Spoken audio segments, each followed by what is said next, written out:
detém praticamente 99,9% da massa de todo o nosso sistema planetário. Era venerado como Deus na antiguidade. É fonte de vida, nos dá energia e regula o clima em todo o nosso planeta. Mas fora da atmosfera protetora da Terra, a radiação dele nos mataria em segundos. Há pouco tempo, o Sol passou por um dos períodos de menor atividade em mais de um século. Agora, ele está despertando, e com fúria. No programa de hoje, você vai conhecer um pouco mais sobre o nosso astro-rei. No Brasil, o trabalho que descobriu que o diâmetro do Sol pode variar e como nos proteger contra explosões que podem destruir satélites ou deixar um país inteiro às escuras. O Espaço Aberto Ciência e Tecnologia está começando. Nenhuma outra estrela está mais perto da Terra que o Sol. A distância é de apenas 150 milhões de quilômetros, que equivale a uma unidade astronômica. É por isso que podemos observar com nitidez os espetáculos protagonizados por ele. Eclipses, mutações, explosões. Forças que o Sol mantém intocáveis há mais ou menos 5 bilhões de anos. Pouco menos da metade da idade do universo, que é de quase 14 bilhões de anos. Reconhecimento não lhe falta. Já foi considerado uma estrela pequena, mas hoje acredita-se que o Sol seja mais brilhante que 85% das estrelas da nossa galáxia.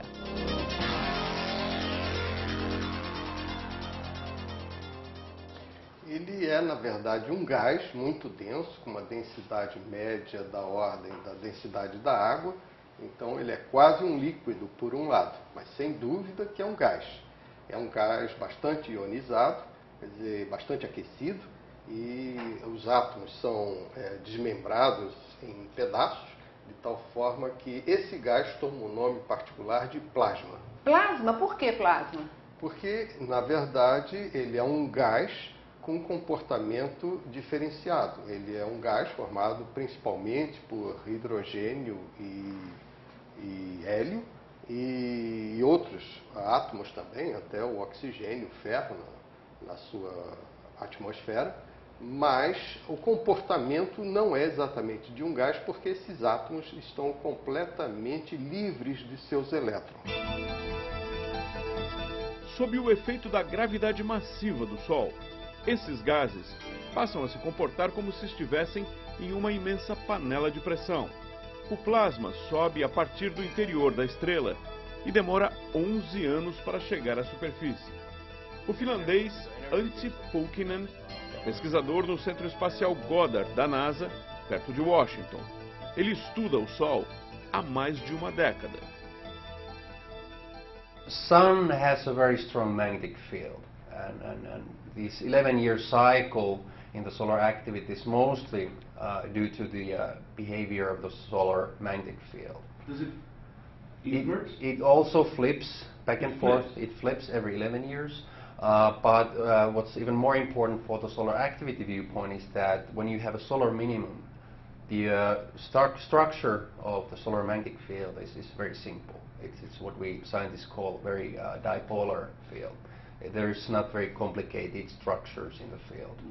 And as you climb toward the solar maximum, the complexity, the structure of the solar magnetic field changes very dramatically. You will have very small scale magnetic field structures in the solar magnetic field, and those small scale structures start to create the solar activity as we move towards the solar maximum. As mudanças repentinas em seu campo magnético são responsáveis pelas erupções solares.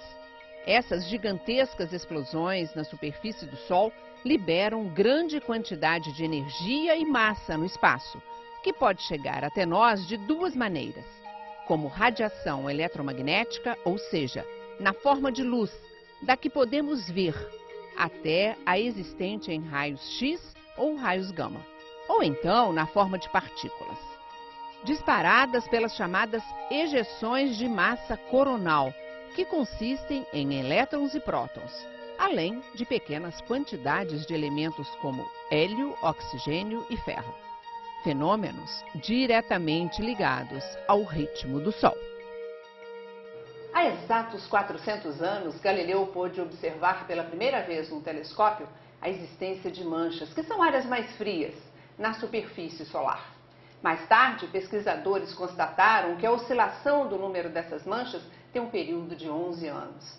E no último ciclo, o comportamento do Sol surpreendeu a comunidade científica.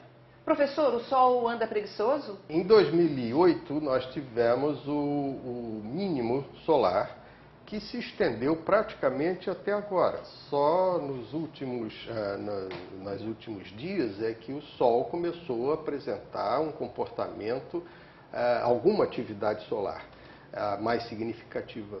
Então, durante quase 2 anos, esse Sol, que já devia ter voltado à atividade significa manchas na sua superfície, tem apresentado um número de manchas, o Sol tem apresentado um número de manchas bastante inferior ao usual. Então ele está pouco ativo. The sunspots are the typical locations for these flare eruptions. Sunspot is a very high concentration of the solar magnetic field. And these sunspots are one reflection of this complex structure of the solar magnetic field. And associated with these flare eruptions, you can have also coronal mass ejections. And to give you a sense of size of these coronal mass ejections, the amount of material that is thrown to the surrounding solar system can be billions of tons. So the scale sizes are, the size, several sizes of the Earth, and the weight of this material can be billions of tons. And these clouds of material that is thrown to the surrounding heliosphere can move thousands of kilometers per second. To give you a better understanding of the speed, the distance between the Sun and the Earth is 100 million miles, or 150 million kilometers. And these clouds move so fast that they can reach the Earth from the Sun solar surface in a couple of days. 2 to 5 days later, here we are, and the atmosphere of the Earth is bathed on this plasma. Yes. What happens then? Or it's not directly the Earth's atmosphere that is hit first. What is hit first is the Earth's magnetic field. So as these huge, enormous plasma clouds come from the Sun, they first start to interact with the Earth's magnetic field. And in many ways, the Earth's magnetic field is actually protecting Earth's atmosphere. So a lot of this plasma coming from the Sun with these CMEs is actually diverted around the Earth's atmosphere because of the Earth's magnetic field. Now, not all of that plasma coming from the Sun is diverted around the Earth. There is electromagnetic interaction between the Earth's magnetic field and these electrically charged particles coming from the Sun. And that interaction allows some of that plasma to enter the Earth's magnetic field, what we call Earth's magnetosphere. And that plasma that enters the Earth's magnetic field then starts to generate the space weather storms as we know them. And those interactions can also change the composition of the Earth's upper atmosphere. Quando essas partículas encontram o nosso campo magnético, sua interação pode induzir correntes elétricas nas linhas de transmissão aqui embaixo, na superfície terrestre. Em resposta à flutuação, que pode ser de bilhões de amperes no espaço, fios e equipamentos se transformam em verdadeiras antenas, vulneráveis a descargas, capazes de deixar um país inteiro no escuro por vários dias. Elas podem e induzem, de fato, campos elétricos e magnéticos em linhas de alta energia, linhas de transmissão de energia e equipamentos eletrônicos em geral.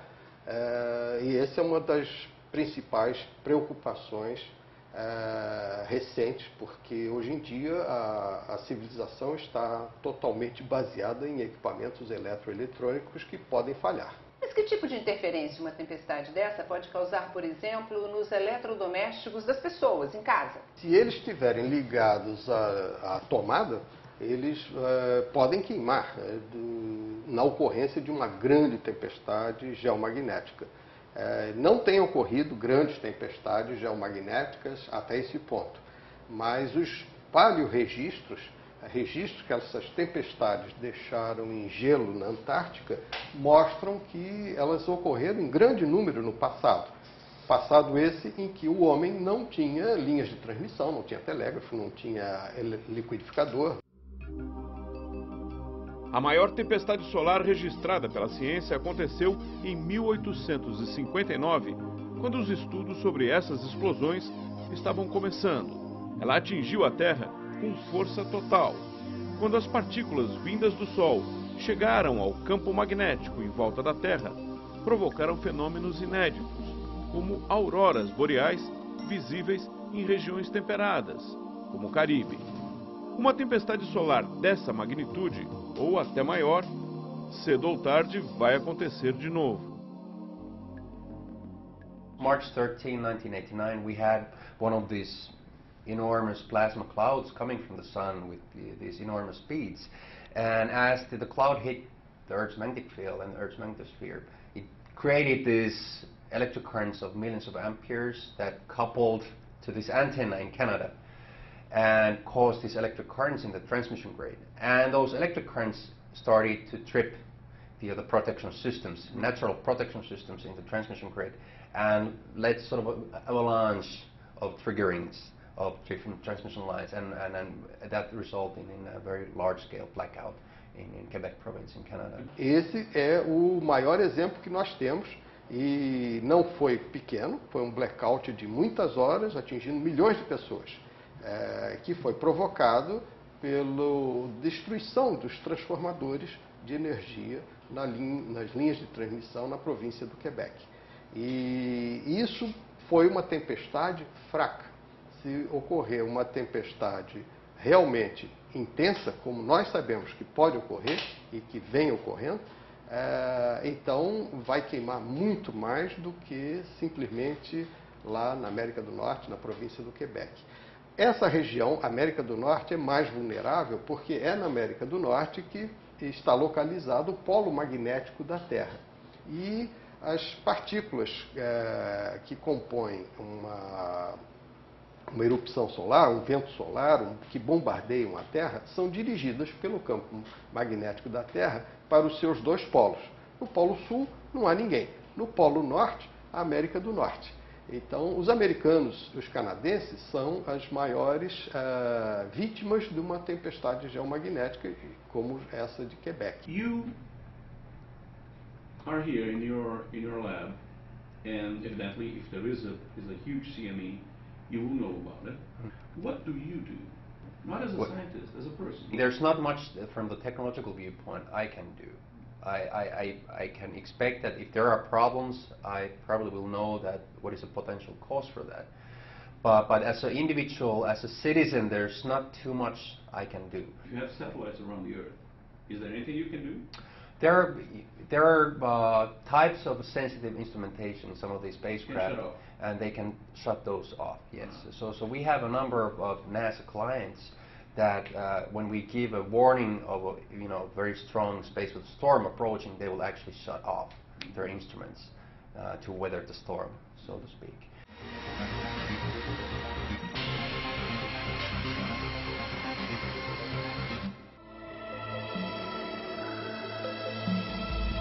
Voltamos com o Espaço Aberto Ciência e Tecnologia.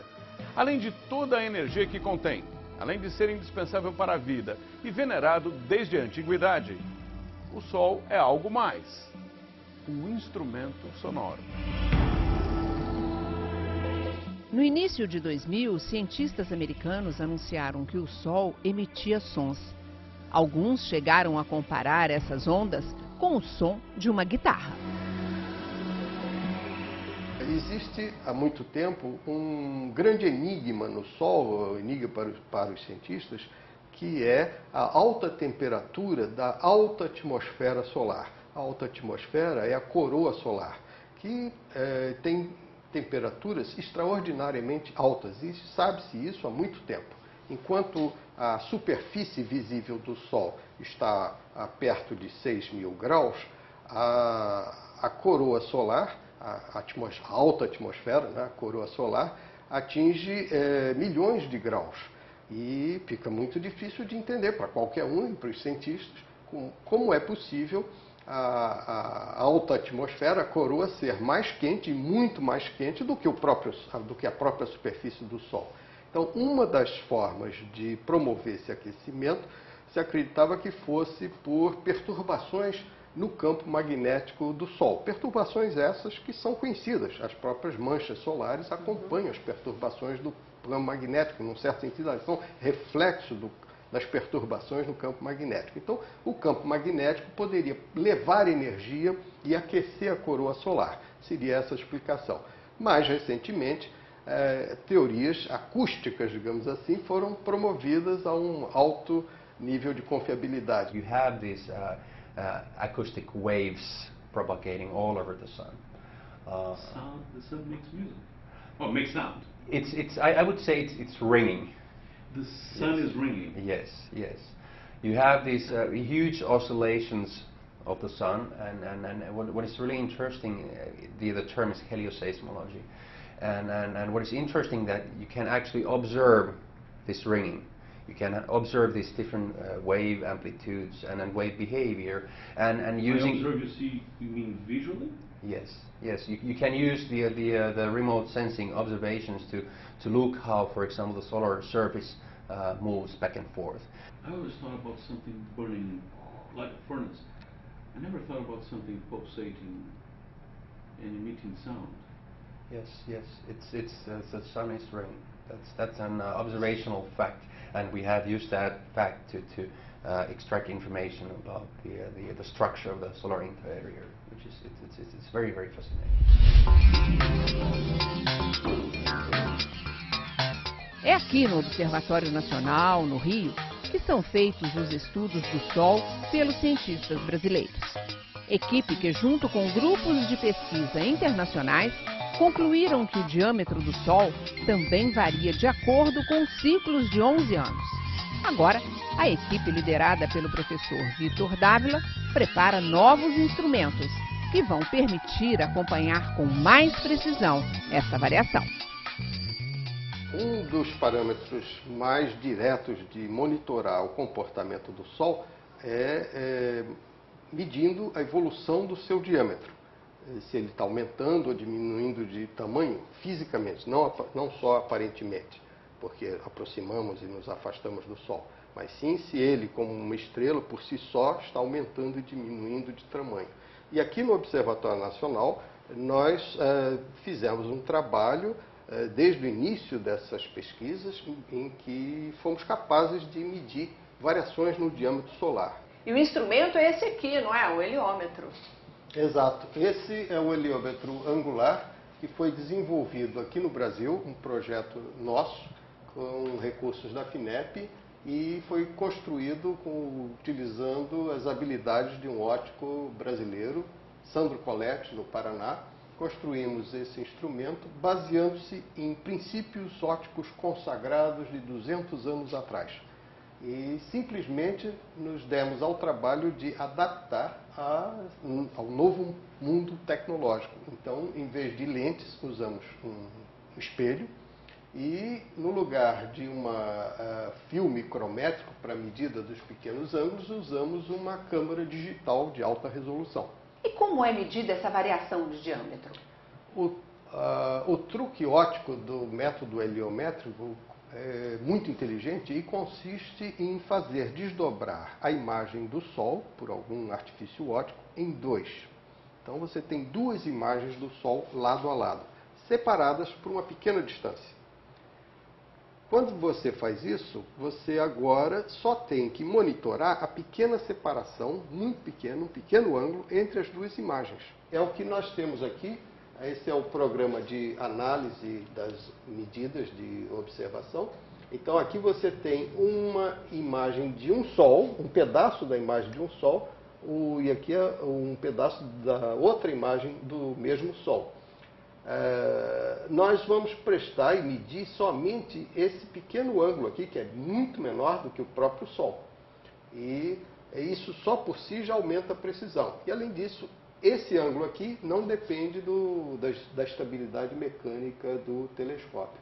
Agora, aqui nós coletamos muitas imagens, então, nesse trabalho aqui, por exemplo, nessa sequência, nós estamos observando algumas observações feitas, e você vê que numa sequência de imagens nós estamos monitorando o tempo todo, calculando essa separação aqui em pixels entre esse bordo e esse bordo.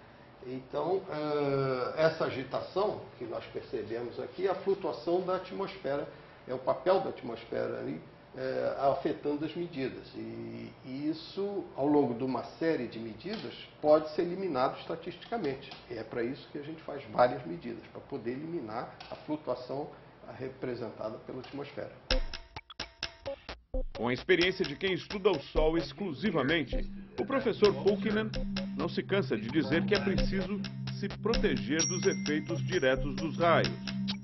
From a scientific and also from the space with an impacts perspective, one of the most fascinating things doing this work right now for me is that the significant advancements that we have made over the past only few years. We are really in the process of making transition from just expecting something to happen to actually start to forecast what's going to happen. So now, for the first time during this solar cycle and during the next solar maximum, we're able to forecast. We're able to observe these eruptions. We can use these observations to drive our very, very state-of-the-art models and make projections to the future and make actual forecasts how these eruptions are going to impact the man-made technologies both in space and the surface of the Earth. So I mean that's the most exciting sort of aspect of space weather for me personally right now. When you go to the beach, do you use sunblock? Do I use sunblock? Oh yes. Oh yes. I'm a Scandinavian person, so I have to use sunblock. I will burn very fast. So you fear the sun? I do not fear the sun. I'm aware of the risks that UV radiation can have on my skin.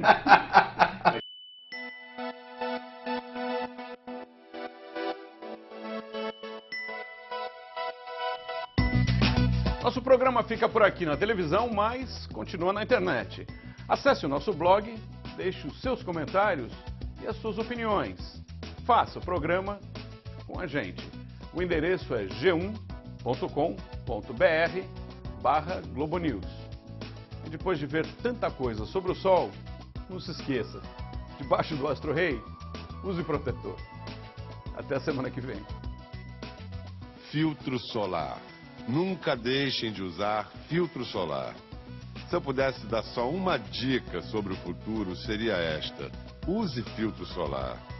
Os benefícios a longo prazo do uso de filtro solar estão provados e comprovados pela ciência.